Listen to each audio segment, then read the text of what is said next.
La Direction générale de la santé, les 33 directeurs régionaux des régions sanitaires, les partenaires techniques et financiers de la lutte contre le VIH-Sida en conclave à Yamoussoukro. Rencontre pour relancer les activités de lutte contre le VIH-Sida en Côte d'Ivoire. Des activités fortement affectées par la pandémie à coronavirus. Il y a eu des bateaux qui ne venaient plus, donc il y a certains intrants qui ne venaient pas, les gens n'allaient plus dans les centres.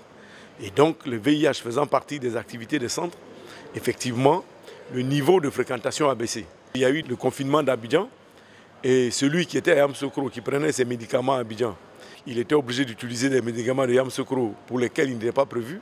Ces travaux de Yamoussoukro visent à faire l'état des lieux de la coordination des activités en vue de renforcer le suivi de la continuité des soins offerts aux personnes vivant avec le VIH-Sida. Pour consolider les acquis en matière de prise en charge des personnes vivant avec le VIH-Sida, le PEPFAR, principal financier du programme de lutte contre le sida en Côte d'Ivoire, octroie 120 millions de dollars.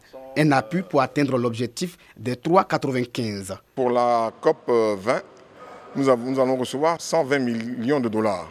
Cet argent doit nous permettre d'améliorer nos capacités de testing, nous permettre d'améliorer notre prise en charge. Cet argent aussi doit nous permettre d'avoir une réponse globale à la pandémie et faire en sorte qu'on puisse arriver dans les années 2030 au 3x95, de sorte que le VIH soit en voie d'élimination. Le directeur général de la santé, au nom du ministre de la Santé et de l'Hygiène publique, a traduit la gratitude du gouvernement ivoirien au peuple américain. Cette nouvelle stratégie des 3x95 permettra à la Côte d'Ivoire d'éradiquer le VIH-Sida en 2030.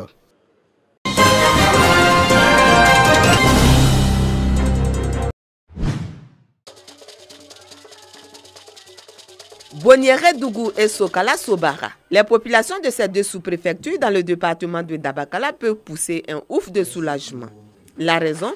Le conseil régional du Hambol vient de doter leur structure sanitaire d'ambulances médicalisées pour l'évacuation des malades vers des centres de santé plus appropriés. Cette action sanitaire du conseil régional a connu l'appui du pays désert, projet d'investissement dans les régions initié par le gouvernement. Projet qui permettra d'équiper les 19 sous-préfectures de la région du Hambol en ambulance. La remise officielle du don aux responsables sanitaires a réuni les autorités locales. Le malade, pendant son transport vers un centre qui a un plateau technique plus amélioré, bénéficie déjà des premiers soins dans l'ambulance.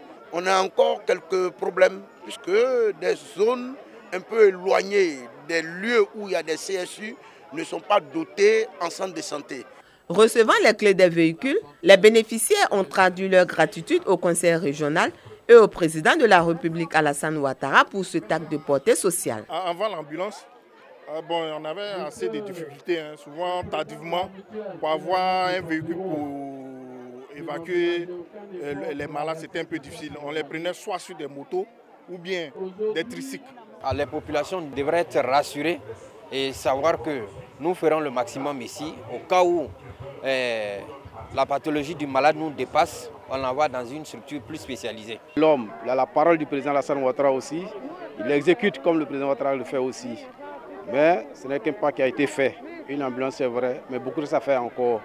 Les autorités administratives exhortent les populations à utiliser le matériel de mobilité reçu à bon escient. Khalil Konaté les a invités également à soutenir toutes les actions de développement du chef de l'État en vue de leur épanouissement. C'est dans une ambiance festive et conviviale que les différentes cérémonies de remise de dons ont pris fin.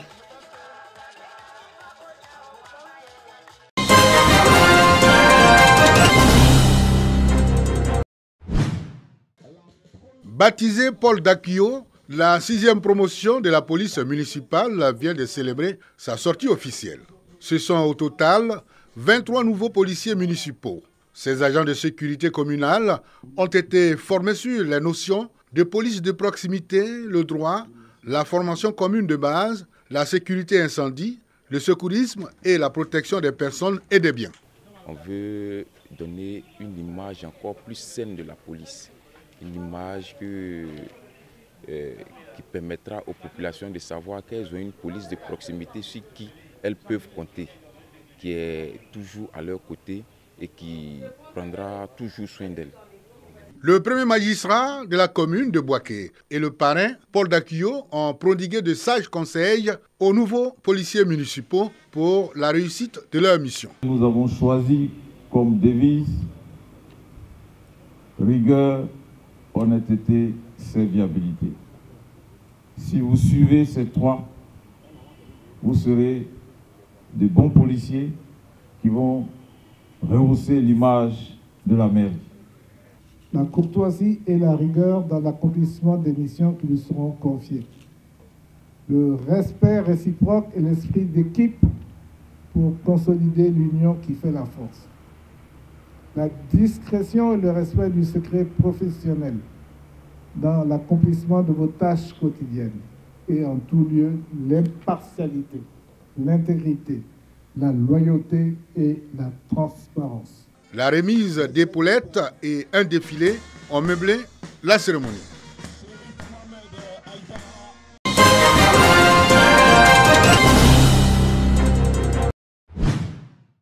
L'Union nationale des journalistes de Côte d'Ivoire, UNJCI, a désormais un représentant à Bouaké. Il se nomme Ladji Abou Sanogo, journaliste correspondant au quotidien Soir Info et président de l'Union nationale des journalistes correspondants de presse de Côte d'Ivoire. Nommé en août dernier, il a été installé officiellement dans ses fonctions de délégué général de l'UNJCI en présence des autorités locales et le président de la dite fêtière.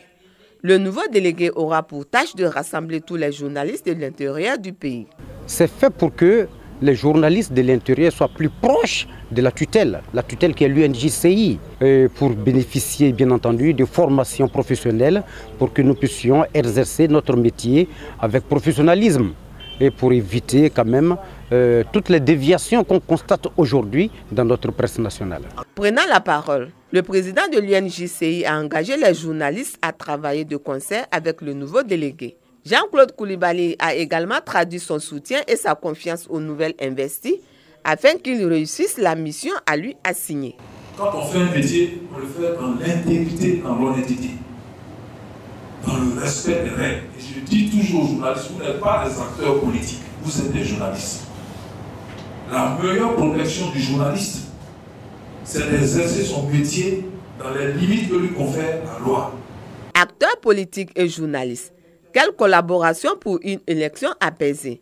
Tel était le thème de la conférence au cours de cette cérémonie. Conférence animée par Malik Fadiga, cadre de Bouaké. L'orateur a invité les journalistes à désarmer les plumes pour des élections apaisées. Donc je demande aux journalistes vraiment de désarmer leur cœur, de désarmer leurs plumes, afin que les acteurs politiques prennent conscience que nous n'avons qu'une seule patrie, c'est la Côte d'Ivoire. Nous n'avons pas le droit d'y mettre le feu et que vraiment Dieu nous préserve de ça. Les autorités locales qui encouragent l'initiative ont exhorté les journalistes à la diffusion d'informations vraies et justes.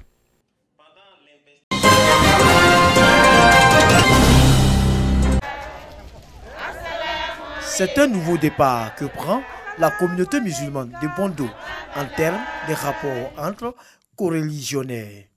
Les musulmans de cette localité, chef-lieu de sous-préfecture dans le département de Bondoukou, s'accordent enfin sur celui qui va diriger les prières et sermons les vendredis et jours spéciaux des célébrations d'Allah.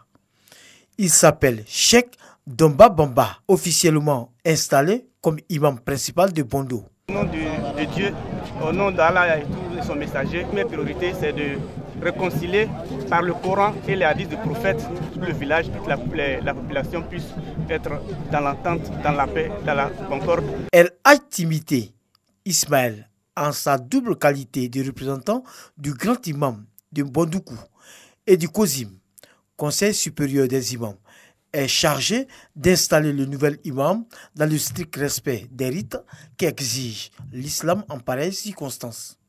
L'acte restaure définitivement la paix au sein de la communauté musulmane et met fin à 8 années de palabres autour de la fonction d'imam à Bondo. En amont, plusieurs médiations ont été menées par le sous-préfet de Bondo, à l'issue desquelles toutes les parties se sont engagées à pérenniser la cohésion de la communauté.